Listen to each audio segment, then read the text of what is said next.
Prepping gives us an idea of what to do for every emergency out there.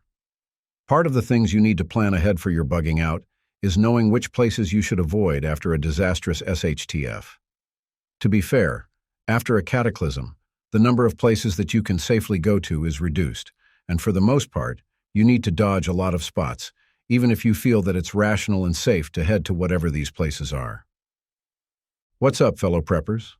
I'm Ted from Ant Prepper, and in this episode, I will be revealing to you places you think are safe after SHTFs but aren't, and why you should avoid going to them at all costs. Before I begin, I humbly ask each of you to hit the like and subscribe buttons. Those little clicks will help me create more videos helpful to preppers and those who simply want to survive this crazy world. Now, let's get started. Downtowns.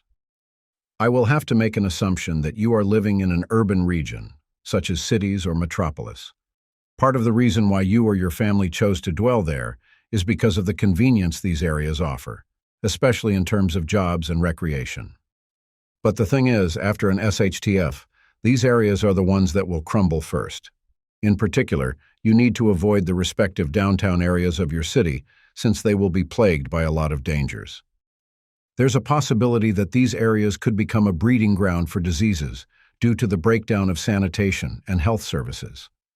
Of course, we also have to highlight that downtown areas could turn into battlegrounds for people who are looting, rioting, or having moral breakdowns because of the collapse of society. And while the idea of securing or scavenging supplies is tempting, in reality, there's only a small chance that you can take something viable. Keep in mind that you are not the only one who will experience desperation and panic here. All of the people will, and by the time you get to the stores or groceries, the shelves are already empty. Bottleneck areas. What is a bottleneck point? Well, I can define it as any area where people have to pass or travel to leave a particular location. So let's take your city as an example. What are the entry or exit points of your place? Probably that could be the main freeway, but it could also be those overpasses, underpasses, and bridges. Anything where people instinctively pass to escape can become a bottleneck point, and you need to avoid them. After all, thousands of cars and people will pass through those spots in an attempt to leave, and once that happens, those areas will choke up fast, rendering transport difficult and impossible. So where can you pass? It's really possible that the ideal route for escape isn't paved, but rather somewhere you haven't thought of yet.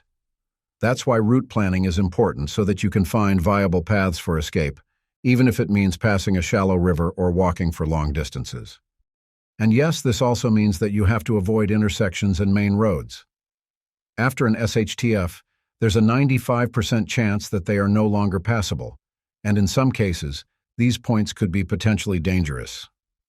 Prisons and asylums. Because really, why would you even go to these places? That's probably the most idiotic thing that you could do. Unless you are trying to break in to get your incarcerated friends out, going to prisons and asylums or their surrounding areas after an SHTF is downright dangerous. During an SHTF, it's likely that guards and staff may abandon their posts. Seriously, why would they even stay there and get locked up with extremely dangerous individuals? I mean, if I were a prison guard, I would really my station and just get the F out. Once there is no more security, these prisoners will start to riot and break out from their cells. They are humans too, but when it comes to survival, they are the hardest ones to beat. So once they know that things outside have become lawless, their inner rage or turmoil will get the best of them. It's already free for all, and anyone who gets in their way could lose their life without a question. Keep in mind that these guys are more familiar with violence and force, so just stay away from them. Don't get the false hope that some of them are friendlies that you can turn into allies. That's just a dumb movie plot. If you are in the United States, stay away from the likes of ADX Florence, Twin Towers, and Penitentiary Pollock. These are some maximum security prisons that house high-profile inmates. Hospitals and clinics. In many movies and TV shows you probably have seen, hospitals and clinics are among the first destinations people rush to after a disaster. In the grand scheme, that's understandable. Natural and man-made tragedies inevitably cause injuries and aggravate existing medical conditions. So it's somewhat logical for people to go to these health facilities. But if I were you, I wouldn't. The reasons are pretty obvious here. First, there's no guarantee that those hospitals can provide the appropriate service or medicine. There could be doctors or nurses that will attend to your needs. So what's really the point of going there? Second, anticipate that the emotions of people are on edge after a disaster. Even trained medical professionals aren't immune to panic attacks.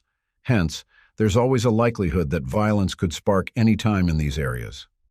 People want to get treated first. Even a single bottle of painkillers can cause a riot. Third, expect that clinics and hospitals are no longer safe and clean days or even hours after a disaster. There are a lot of things there that could trigger an outbreak of infection and diseases, and these are the last things you want to get in a time when health institutions have collapsed already. Upper floors of any structure. To be fair, going to elevated points is justifiable in the aftermath of a storm or tsunami. Water could still be at a dangerous level, and drowning isn't on your checklist of how you want to die. Drowning is a painful and agonizing way to go off. Not that I have tried it, but I know you can already imagine the horror. Other than those scenarios, you should really avoid going to those top floors. Basically, they are one-way trips. Sure, you can go there anytime, but don't ever think that escaping is easy, especially if the threats are already hot on your tail. Unless you are in a position where you can safely jump out of a window without breaking your leg, there's no way you can just flee once you are stuck on the highest part of a building. Second, and this one isn't mentioned all the time, you should really know that the upper floors of any buildings, especially the tall ones, are the weakest part of the structure. They are the ones that are first to fall or show signs of damage. They will also put you in a dangerous spot in case the building suddenly collapses, and there's little to no time for you to come down.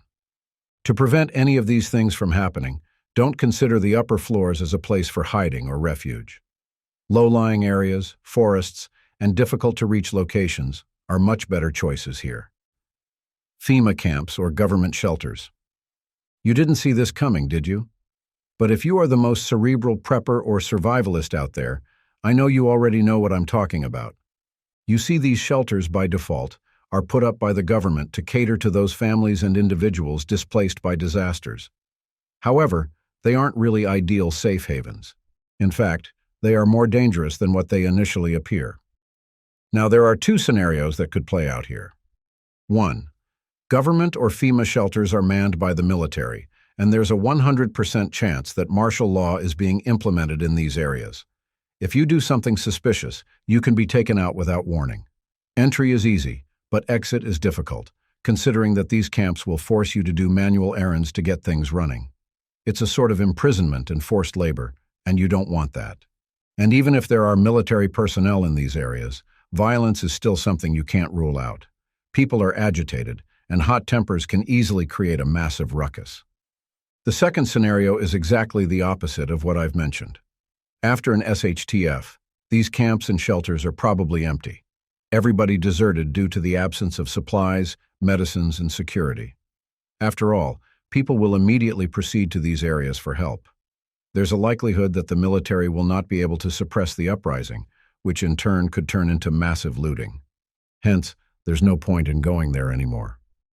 Thanks for watching. If you want to see more gun videos like this, just click the subscribe button and notification bell. Take care and stay safe.